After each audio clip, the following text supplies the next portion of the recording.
안녕하십니까. EBS 미래교육과 신종호입니다. 우리나라 학생들이 행복감을 느끼는 정도는 불행하게도 OECD 국가 중에서 최하위 수준이라고 하는데요. 이 단순히 행복감을 느끼지 못할 뿐만 아니라 심리적으로 고통을 느끼는 비율도 높다고 합니다. 우리 아이들이 왜 정서적인 어려움을 겪고 있을까요? 가정과 학교, 사회가 안전지대 역할을 제대로 못하고 있는 건 아닌지 반성해 보는데요. 지금도 코로나19로 학력 저하를 우려하면서 정작 우리 아이들의 마음은 챙기지 못하고 있는 것 같습니다. 이번 기회에 아이들의 정신건강 실태를 점검해보고 어떻게 하면 건강한 마음을 키울 수 있도록 지원해 줄 수 있을지 같이 고민해 보겠습니다. 오늘 함께 해주실 분들을 소개합니다. 아동 청소년기의 정신건강은 굉장히 중요합니다.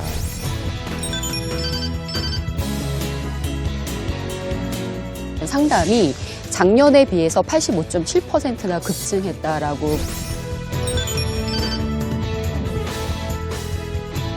정신건강 관리에 대한 필요성과 관심도가 매우 높아져 있는 상태인데요.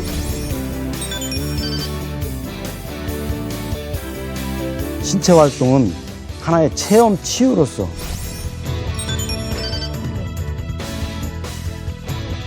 학생에 대한 개입이 매우 중요하지만 반드시 더불어 예방이 함께 가야 된다.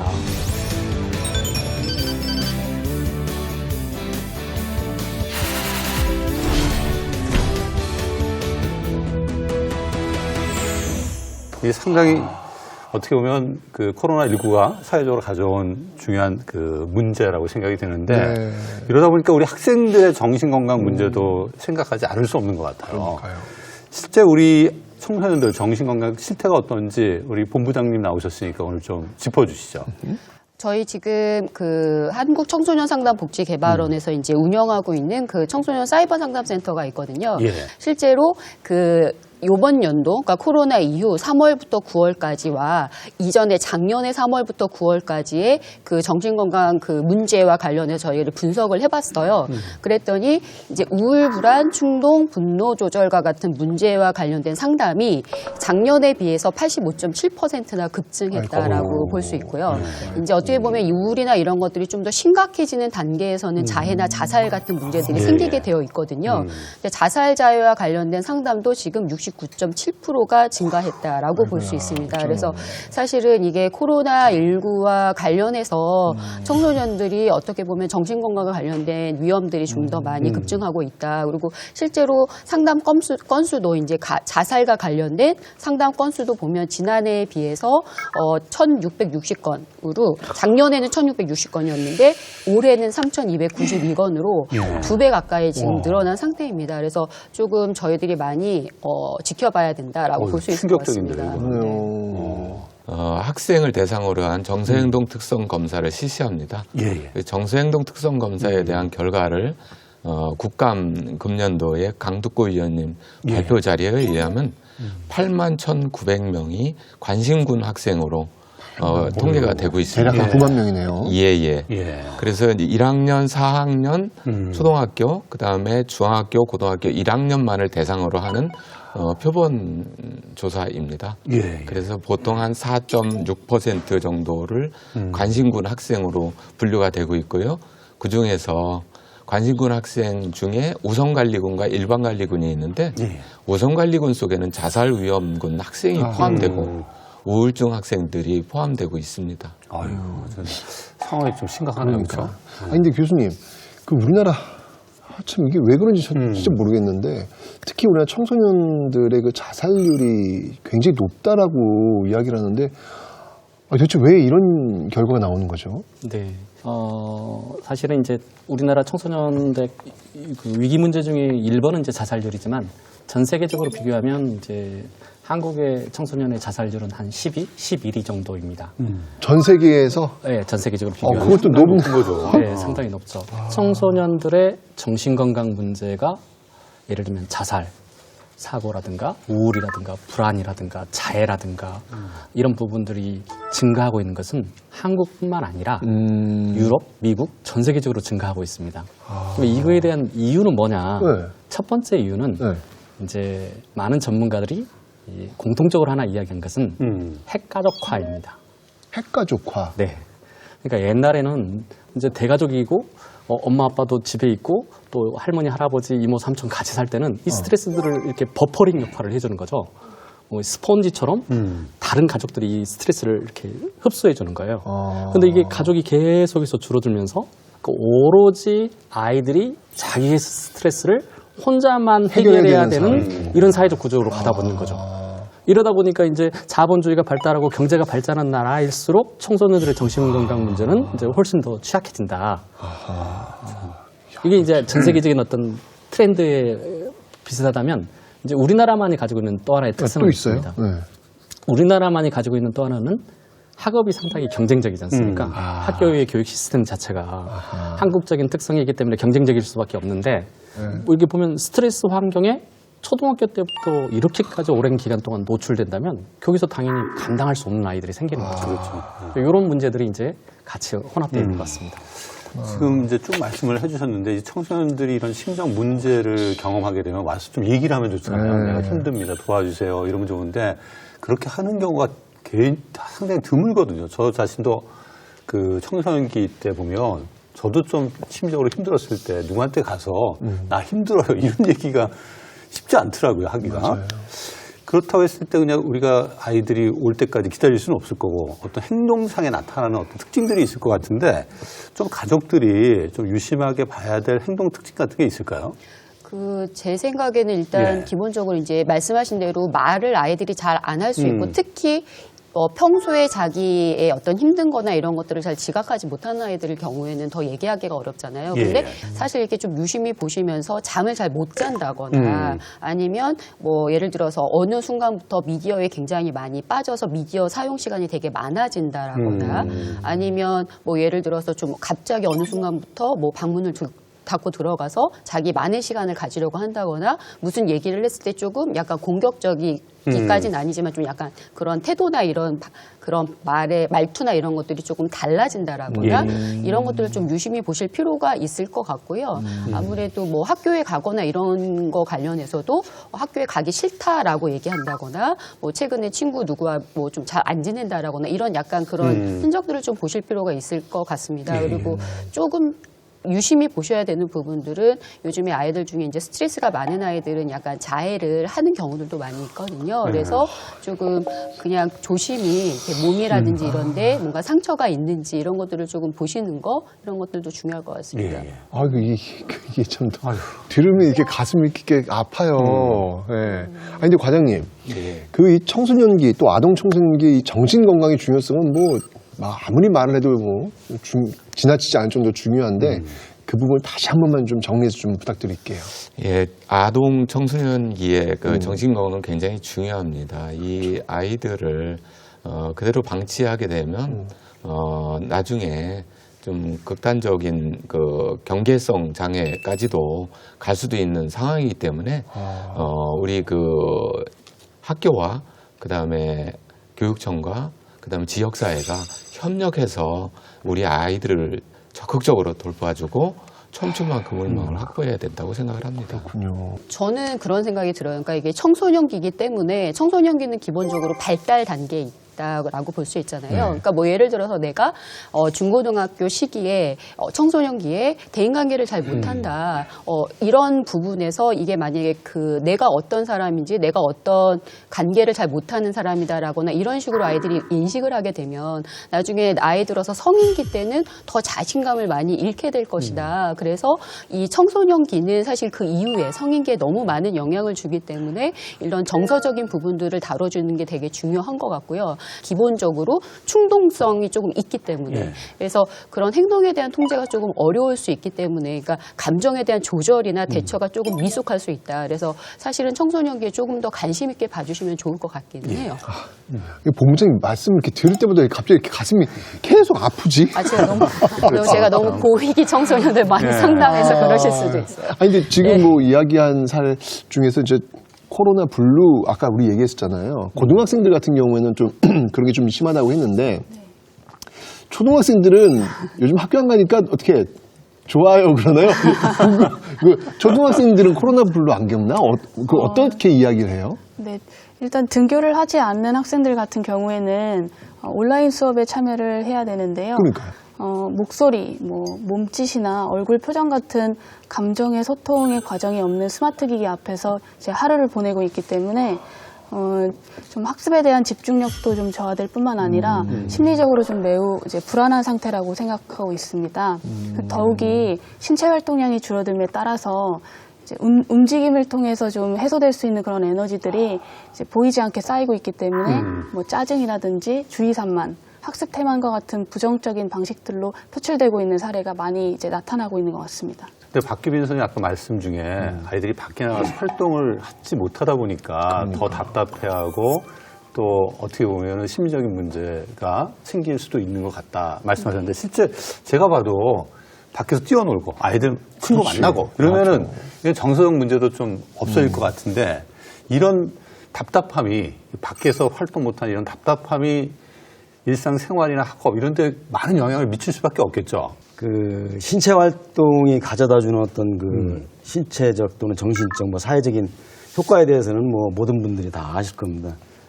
근데 배 선생님 말씀하신 것처럼 그 아이들이 가지고 있는 에너지를 충분히 발산을 해야 되는데 발산을 못하고 있는 지금 현 그 한국 사회적인 실정 이 부분도 있고 또 더군다나 코로나19로 인해서 많은 제약 조건을 받고 있으니까 그렇지 않아도 그 다람쥐처럼 다람쥐 쳇바퀴처럼 그 돌고 있는 그런 생활을 하고 있는 과정에서 더더욱 어려운 실정이 됐으니까 너무 안타깝고요.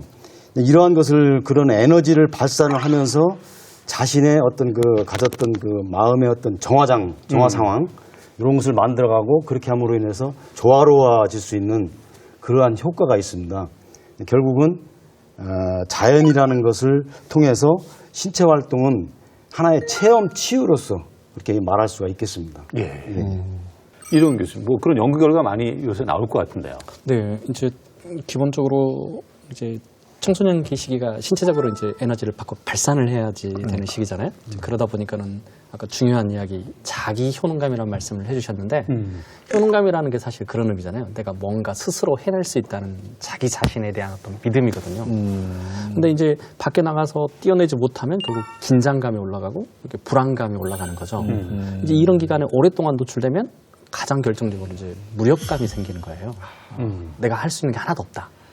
이제 저희 옛날에 보면 셀리기만이 코끼리 가지고 실험하면서 아기 코끼리를 밧줄에다가 묶어놨는데 처음에는 이게 너무 이게 이 밧줄이 튼튼하니까 못 빼서 도망가지 못하는데 나중에는 아주 그 힘센 코끼리가 되었는데도 조그만 밧줄도 이제 풀지 못하고 나가는 상황처럼 이제 무력감이 이제 노출이 되는 거죠. 이 무력감 상태에서 이제 오랫동안 있다 보면 아이들이 결국은 내가 할 수 있는 게 하나도 없어. 그러면 이제 학교 장면에서 학교 적응에 어려움을 경험하고 결국은 이런 문제들이 이제 우울, 불안, 자살 사고, 자해 행동으로 연결되는 거죠. 예. 실제 궁금한 게 그러면 박규민 학교에서 체육 활동이나 이런 거 제대로 하고 있나요? 요새 방역 때문에 쉽지는 않을 것 같은데. 못하겠죠. 그렇죠. 예, 최대한 이제 신체 접촉이 이루어지지 않는 활동들을 중점적으로 지도를 하고 있고 혹시 신체 접촉이 필요한 활동이라면 좀 적당한 거리를 두어서 변형을 한 뒤에 지도를 하고 있는 것 같습니다. 그러니까 하고 있는 거예요? 하고는 있는 것 같아요. 하고는 있는데 최대한 이제 개인적인 활동들로만 개인 체력을 위한 활동들로만 주로 좀 진행이 되고 있는 것 같습니다. 어떻게 했지? 느낌이 잘 안 오는. 궁금한데요. 신리초등학교 계시죠? 예. 저희가 가서 그러면 체육 활동 어떻게 하는지 직접 촬영을 했는데 보시면서 이야기를 나눠보시죠. 개인적으로 한다. 코로나19로 시끄러웠던 2020년. 이제는 마스크가 없는 등굣길은 상상할 수 없는데요. 학교에 도착하자마자 손소독과 열체크를 하는 일상도 익숙해졌습니다. 하지만 전교생 34명의 평창실리초등학교 학생들도 코로나19로 힘든 점이 많았는데요. 어떤 부분들이 여러분에게 가장 불편했어요? 코로나19로 인해서? 친구들을 많이 못 만나서 아쉬웠어요. 방과후를 못 해가지고 온라인 학습 상황에서 우리 방과후도 못했었죠, 그렇죠? 다가가라고. 다행히 등교를 시작하고 대면 수업을 하며 불편했던 것들이 조금씩 해결됐습니다. 많은 것들이 달라진 상황에서 실리초등학교 학생들이 아침마다 하는 것이 있다는데요. 지금 그 시계 같은 건 뭐예요? 만보기예요. 만보기는 어디 쓰려고 지금 써놓는 거예요? 저거 만보기 챌린지 쓰려고 찾았어요. 한 반에 7명 남짓한 실리초 학생들은 아침마다 건강 레시피 활동으로 스스로 자신의 건강 목표를 정합니다.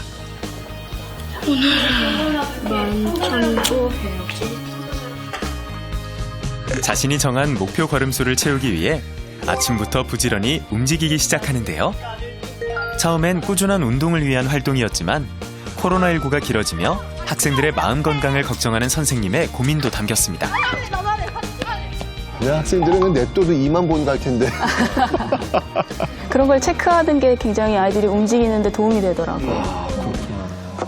코로나 시기 이전에 비교를 해봐도 학생들의 신체 활동 시간이 굉장히 현저히 줄어들었다는 것을 알 수가 있는데요. 신체 활동을 통해서 학생들의 스트레스를 좀 발산하는 기회를 좀 제공하고자 체육 활동을 좀 늘려보았습니다.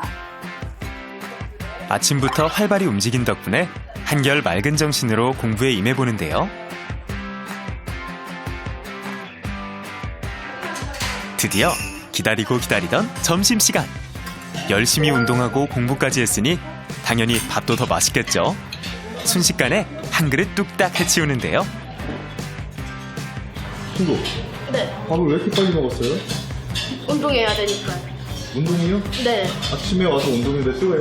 네. 그냥 최근에 1일 3깐이라고 비가 한 게 있었잖아요. 저희는 1일 3운동. 운동을 하려면 1분 1초가 아깝습니다. 매주 화요일, 목요일 점심시간은 운동 레시피 시간인데요. 모든 운동 활동은 운동 능력 향상이 목표입니다. 이거는 어디에 좋은 거예요? 여기는 이제 심폐지구력. 이번엔 4, 5학년 학생들이 한자리에 모였습니다. 가자! 임포터! 학생들은 학교에 나오지 못하는 동안 온라인 수업으로 민첩성, 지구력 등 운동 효과에 대해 이론을 먼저 배웠는데요. 이를 토대로 활동을 정하고 안전하게 규칙도 바꿔서 실천합니다. 괜찮아, 점수가 장난 아니잖아. 꾸준한 운동 활동으로 몸이 건강해지면서 자연스럽게 마음에도 변화가 생겼는데요. 원래는 처음에 시작할 때는 별로 내키지도 않고 힘들었거든요. 하고 그리고 이제 온라인 수업 때는 운동을 못 하니까 체력도 안 좋아지고 몸도 건강하지가 않고 그래서 학교 와서 운동을 더 많이 하게 됐는데 체력을 기르려고. 근데 이게 많이 하다 보니까 욕심이 생겨서 계속 하게 되는 것 같아요. 오늘 하루도 운동 열심히 했나요? 네. 가서 체크 좀 할게요. 체크하신 분들은 와서 퍼즐 받아가셔도 좋습니다. 집에 가기 전 학생들은 오늘의 운동 내용과 최종 걸음수를 기록으로 남깁니다. 자발적으로 참여하고 얻은 작은 보상이 학생들의 성취감을 더욱 높이는데요. 운동을 열심히 하고 오늘 해야 할 운동을 다 하면은 이제 선생님이 퍼즐을 조금씩 나눠주시거든요. 스스로 목표를 세우고 달성한 뒤 완성한 퍼즐을 보는 것만으로도 코로나19로 답답했던 감정이 눈 녹듯 사라집니다. 학교는 넓고 친구들도 있으니까 재밌고 좀 더 자유로워진 느낌이에요. 코로나 때문에 체육도 못 가고 여행도 못 갔는데 체육을 해서 치료가 된 것 같아요. 건강한 몸에서 시작하는 건강한 마음. 코로나19의 스트레스를 훌훌 털어버리고 더욱 단단해질 학생들을 응원합니다.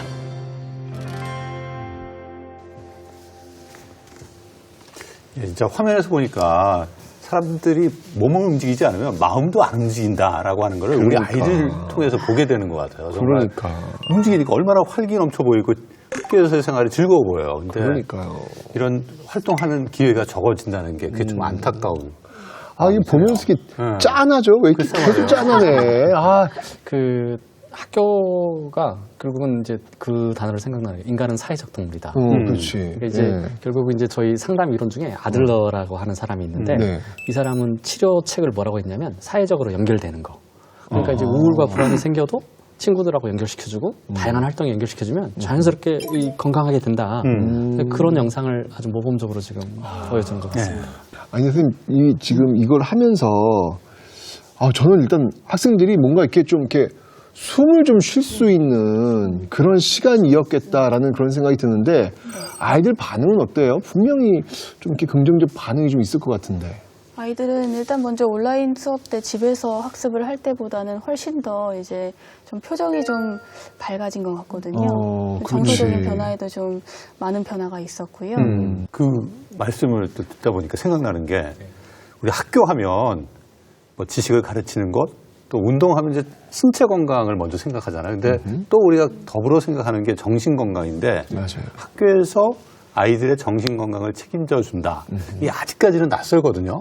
실제 학교에서 어떤 그 역할을 지금 하고 있는지, 아이들의 건강한 정신 또 마음을 갖도록 하기 위해서 어떤 역할을 하고 있는지 좀 궁금한데, 이동훈 교수님.